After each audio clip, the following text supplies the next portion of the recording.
रहीम और अस्सलाम वालेकुम। 5 नवंबर पाकिस्तान में बुध की शाम और सबसे पहले काउंटडाउन 24 डेज टू गो। 24 दिन बाकी हैं फील्ड मार्शल आसिम मुनीर की दूसरी रिटायरमेंट और मुल्क में नए आर्मी चीफ के आने में।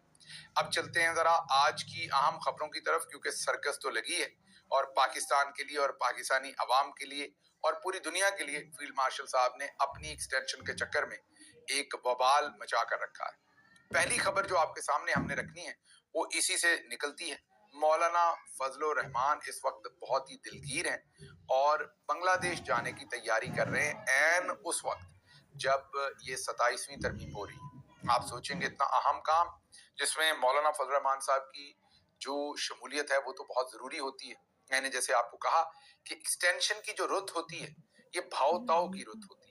इसी वक्त सबसे ज्यादा भाव ताव होता है और फील्ड मार्शल साहब जैसे इस वक्त आर्मी चीफ हैं, इनसे पहले भी जो आर्मी चीफ होते हैं वो अपने मफाद के लिए फिर सब कुछ बेच डालते हैं। पाकिस्तान का इंटरेस्ट हो या कुछ भी हो, या लूटा हुआ पैसा हो, वो भले सरे महल हों, भले आपके सामने शहबाज शरीफ के बेटों की मुबैना मनी लॉन्ड्रिंग हो, कुछ भी हो, वो सब कुछ बेच डालते हैं। हर सूरत एनआरओ देते हैं जो उस वक्त के आर्मी चीफ्स होते हैं। इससे पहले बाजवा साहब देकर गए हैं, अब ये शुरू हो गए हैं, कुछ भी करते हैं। तो फिर फजल रहमान साहब क्यों उठ के बांग्लादेश चल पड़े हैं ऐन उन दिनों में जब ये 27वीं तरमीम हो रही?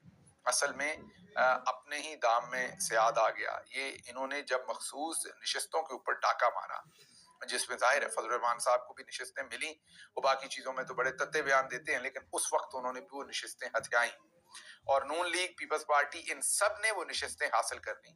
लेकिन उससे एक ऐसा फ्लॉड सिस्टम या एक ऐसा इम्बैलेंस जनरेट हो गया कि फजल रहमान साहब की सिस्टम के अंदर जो अफादियत थी वो मौजूदा हालात में तकरीबन खत्म हो गई। जी हाँ, फजल रहमान साहब की अब जो सीटें हैं वो मैटर नहीं करती हुकूमती जमात के लिए। उनको इतनी सीटें मिल गई हैं कि वो खुद से ही फजल रहमान साहब वोट करें या ना करें, उस तरह से उनकी अहमियत खत्म हो गई। तो उस वक्त तो फजल रहमान साहब बहुत खुश थे। उन्होंने सोने के अंडे देने वाली मुर्गी ही उस वक्त ज़िबा कर डाली। अगर वो लालच में ना पड़ते, उस वक्त 26वीं तरमीम में इस तरीके से ना जाते, जाहिर है उसमें से जो भी फायदे उठाए वो ना उठाते, लास्ट मिनट पर तहरीक इंसाफ को डिच ना करते। हालांकि तहरीक इंसाफ के दोस्त उनकी तरफ गए, उन्हें इज्जत दी। मैं तो तब भी ये ओपिनियन बहुत स्ट्रांगली पार्टी के अंदर और बाहर मेंटेन करता था कि कुछ भी हो जाए फजल रहमान साहब कभी भी पाकिस्तान तहरीक इंसाफ के साथ नहीं चलेंगे।